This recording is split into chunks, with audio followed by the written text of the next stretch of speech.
Hello, hello, hello. Welcome to the Civil Point Podcast with me, your host, Ariana Dieva.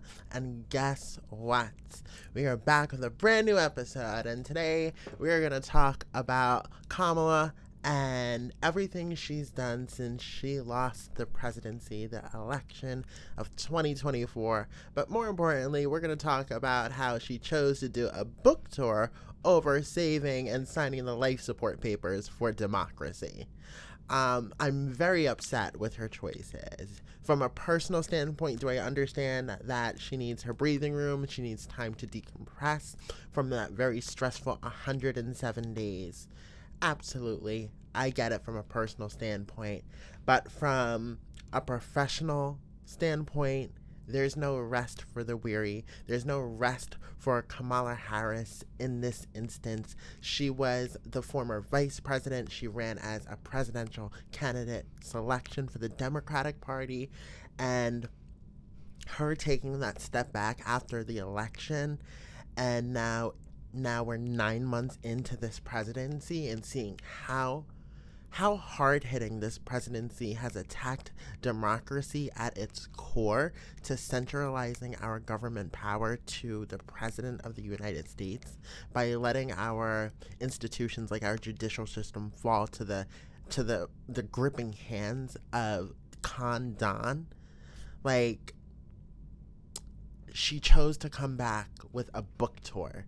She didn't come back with a fighting stance against Donald Trump. She didn't come back with a fighting stance against the MAGA movement and fascism.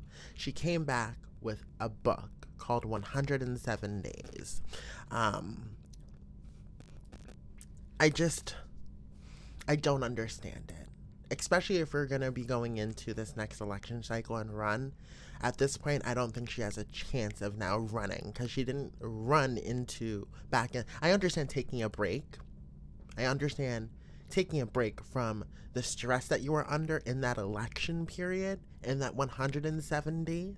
I get it.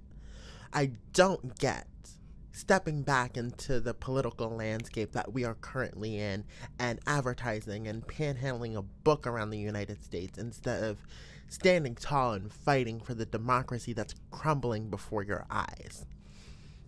So, as a fighter, I don't see her as a strong presidential candidate for the 2028 election. That's if we even have a free and fair 2028 election. Now, do I want to read her book? Absolutely. I'm very interested in Kamala's book. I'm super interested and I can't wait to get my hands on it and read it.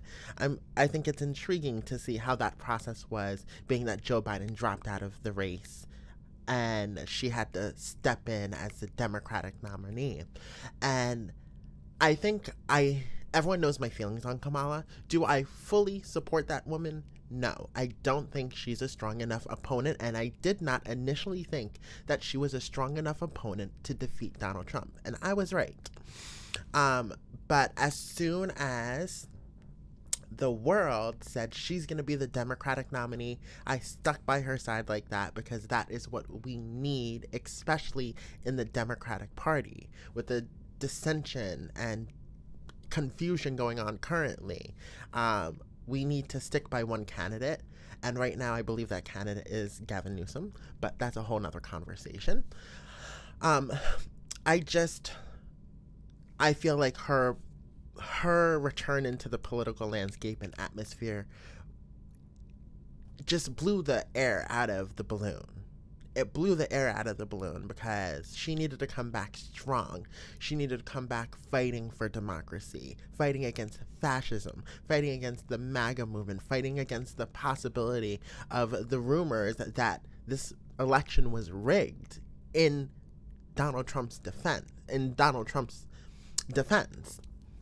So for her to come back with a book, it disheartens me because it shows where her priorities lie. And I understand you got to put your mind and sanity first, but when democracy is on the docket to be kicked out of the United States and moved in with a fascist movement, with a dictator, it's not time for a book tour. I would have appreciated that book maybe when we kicked fascism's ass. I would have appreciated a book maybe 20 years down the line where you want to line up how you defeated Donald Trump in 2028.